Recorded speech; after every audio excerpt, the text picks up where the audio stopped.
कि वे इस अवसर पर अपने संबोधन से हम सबको कृतार्थ करें। माननीय केंद्रीय गृह एवं सहकारिता मंत्री महोदय।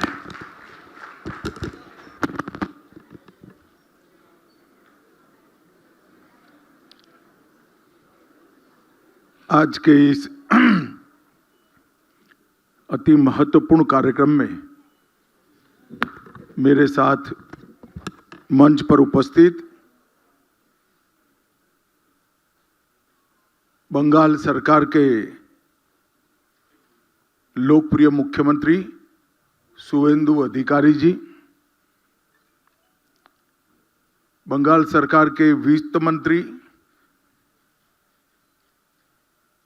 श्रीमान स्वपन दास गुप्ता जी, सांस्कृतिक मंत्री श्रीमान गौरीशंकर घोष जी, जिन्होंने इस म्यूजियम की संकल्पना में भी अपना योगदान दिया था और शुरुआत जिनके हाथों से हुई थी वो पूर्व सांस्कृतिक मंत्री और आज के गृह सचिव श्रीमान गोविंद मोहन जी, डीआईबी महेश दीक्षित जी, सचिव सांस्कृतिक मंत्रालय श्री विवेक अग्रवाल जी, शब्द संग्रहालय के उद्घाटन कार्यक्रम में आए हुए सारे विद्वज्जन और मेरे प्यारे विद्यार्थियों, आप सभी को मेरा राम राम नमस्कार।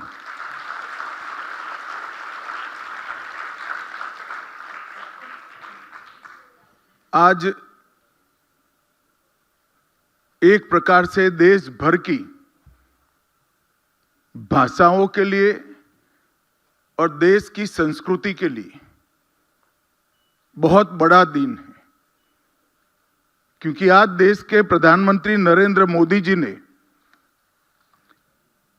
देश के सांस्कृतिक पुनरुत्थान का जो संकल्प लिया है उसका महत्वपूर्ण पड़ाव आज पार कर रहे हैं।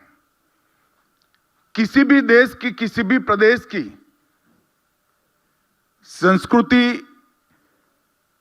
संस्कृति की अभिव्यक्ति वो भाषा के बगैर संभव हो ही नहीं सकती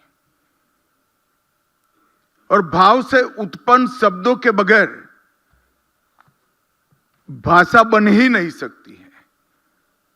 जब तक हमारी आने वाली पीढ़ियां, मेरे सामने बैठे हुए विद्यार्थी बच्चे भाषा शब्द से बनती है, शब्द भाव से उत्पन्न होता है और भाषा से संस्कृति बनती है, संस्कृति की अभिव्यक्ति होती है। ये यात्रा को नहीं जानेंगे तब तक इस देश का सांस्कृतिक पुनरुद्धार हो ही नहीं सकता। तो सांस्कृतिक पुनरुत्थान का एक मूल कमी इस शब्द संग्रहालय पूरी करेगा, इसका मुझे पूरा विश्वास है और वो अपने उद्देश्य में सफल भी है।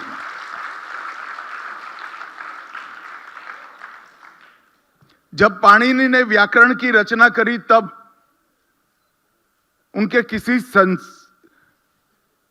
शिष्य से संवाद में कहा, शिष्य ने पूछा कि इतना बड़ा ग्रंथ व्याकरण का, इतना बड़ा स्ट्रक्चर आप व्याकरण का बना रहे हैं, उद्देश्य क्या है? तब उन्होंने कहा था, मनुष्य के भाव से शब्द की उत्पत्ति होती है, व्याकरण शब्दों को बांधता है, शुद्ध भावपूर्ण उच्चारण वो वाक्य को अर्थ देता है और अर्थ दिए हुए वाक्यों का समूह भाषा की संरचना करते हैं और भाषा सालों तक संस्कृति की वाहक बनकर सभी जीवों का कल्याण करती है। और आज इस शब्द म्यूजियम में पाणिनि के व्याकरण के भी रचना के पूरे चरित्र को बहुत अच्छे तरह से दर्शाया गया है।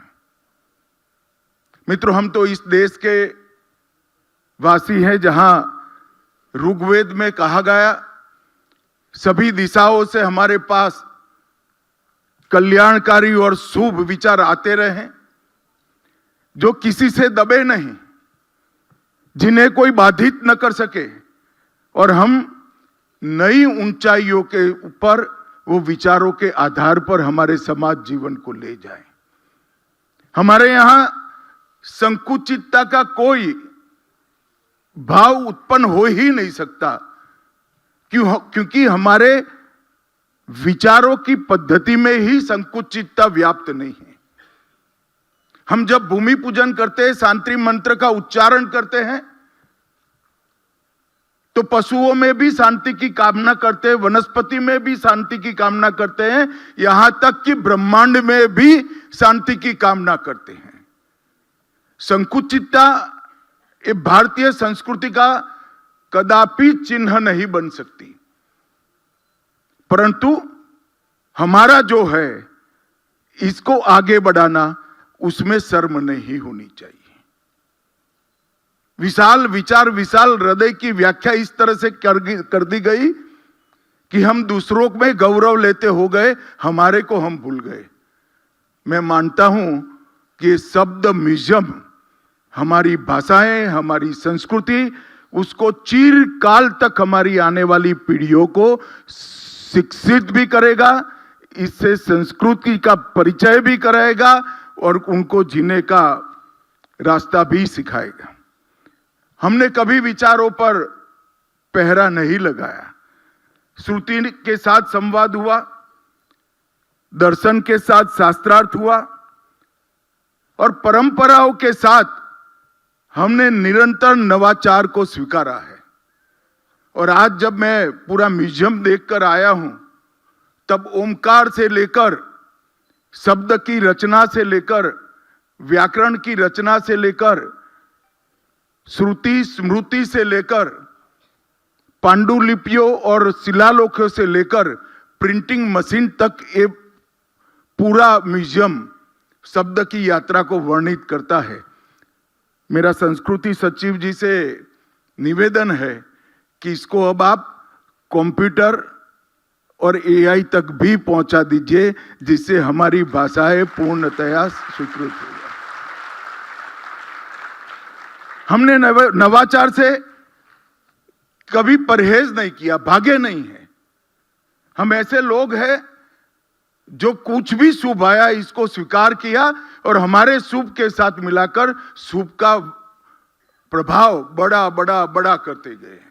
और इसी तरह से हमारी ये सांस्कृतिक यात्रा इतने सारे विघ्नों के बाद भी आज दुनिया के आगे हिमालय की तरह अटल खड़ी है और हिमालय की ऊंचाइयों को भी प्राप्त करी है।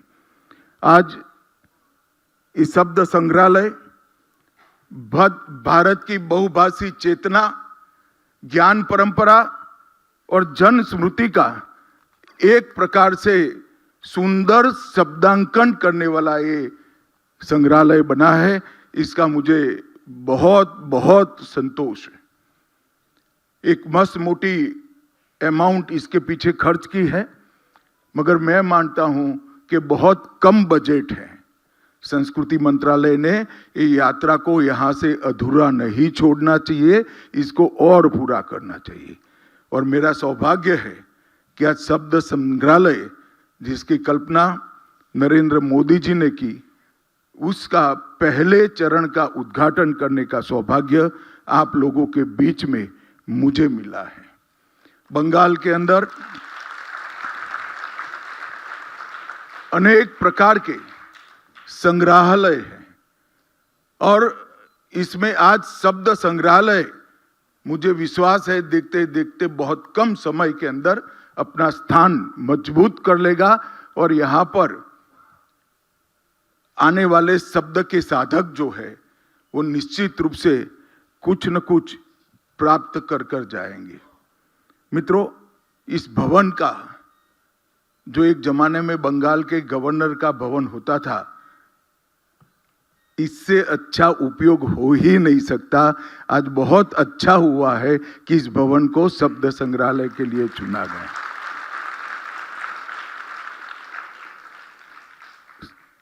सामान्य संग्रहालयों में जब उसकी रचना होती है, संकल्पना होती है, तो उसमें वस्तुएं होती हैं। तो इसकी कल्पना करना बड़ा सरल होता है, मगर शब्द तो दिखाई ही नहीं पड़ता है। तो शब्द का परिचय और शब्द के विज्ञान का परिचय आने वाली पीढ़ी को कराना एक प्रकार में बहुत मुहिम और बहुत कठिन काम था। मगर मैं संस्कृति मंत्रालय के दोनों सचिव, पूर्व सचिव और अभी के सचिव, और हमारे गजेंद्र सिंह शेखावत मंत्री जी को भी बहुत बहुत साधुवाद देना चाहता हूं कि उन्होंने शब्द को बहुत अच्छे परिचय के साथ इस संग्रहालय में बांध कर रख दिया है। शब्दों को कोई बांध नहीं सकता, मगर मैं मानता हूं शब्द के विज्ञान को इस संग्रहालय ने बांध दिया है। शब्द को सुना जा सकता है, बोला जा सकता है, जिया जा सकता है और अगली पीढ़ी को दिया भी जा सकता है। ये अगली पीढ़ी को देने का जो काम है वो ये शब्द संग्रहालय करेगा। ये अदृश्य विरासत जो है उसको दृश्य, श्रव्य, स्पर्शनीय और अनुभवात्मक बनाने का काम इन लोगों ने किया है। इसको आप देख भी सकते हैं, सुन भी सकते हैं, स्पर्श भी कर सकते हैं और अनुभव भी कर सकते हैं। जब अंदर कोई कहता है कि विश्व में सबसे पहला शब्द कौन सा बोला गया होगा, और जब ओमकार आता है तो हमें भी लगता है कि ओमकार ही विश्व का सबसे पहला शब्द होगा। जब माँ की लोरियां अपने भाषा में हम सुनते हैं तो हमें भी अपनी माँ की याद दिला देती है। बहन ने भी लोरी गाई होगी, माँ ने भी गाई होगी, और हम अपनी भाषा, अपनी माँ, अपनी बहन के साथ, उसके दुलार के साथ अपने आप जुड़ जाते हैं। तो वो दृश्य भी है, श्रव्य भी है, कई प्रकार की कलाकृतियां और पांडुलिपियों को यहाँ रखा है। वो स्पर्शनीय भी है और अनुभवात्मक भी है, जो चिरकाल तक हमें याद देते हैं। मित्रों, इसके अंदर कई सारी बोलियों को, कई सारी भाषाओं को और देश भर के हर प्रांत की लोक संस्कृति को संजोकर शब्दों के माध्यम से हमारी संस्कृति की जो यात्रा है इसका वर्णन किया गया है। कई शिलालेख है, ताम्रपत्र है, भोजपत्र है, पांडुलिपि है, कई सारे मुद्रित पुस्तक, ये सब यात्रा को यहाँ पर पहुंचा है। फिर डिजिटल टेक्स्ट, ध्वनि अभिलेख और अब एआई तक की यात्रा हमें पूरी करनी है।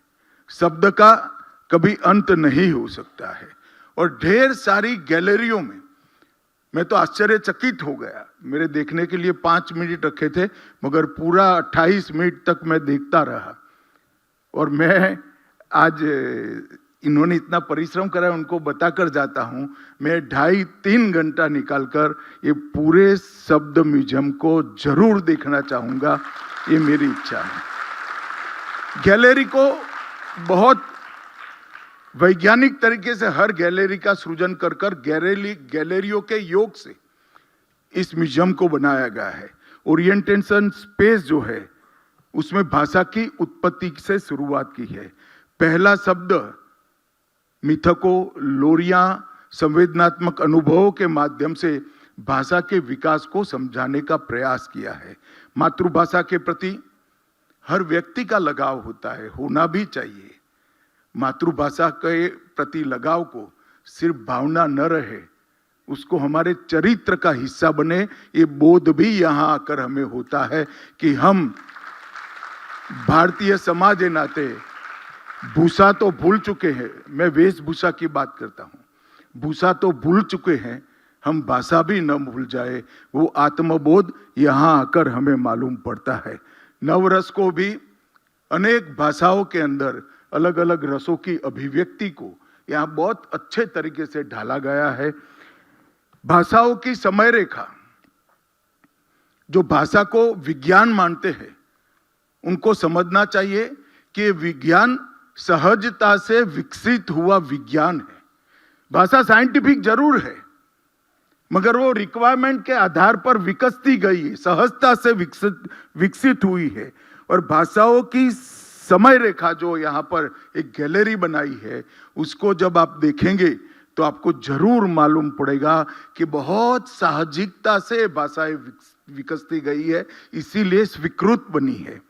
प्रदर्शन, कला और परंपरा, इसका भी एक बहुत अच्छा गैलरी बनाया है, जिन्होंने हमारे देश भर में अनेक भाषाएं हैं, हर भाषा के जिंदा रखने के लिए, इसमें योगदान करने के लिए कई महापुरुष, भक्त, कवि, कई सारे लेखक हुए।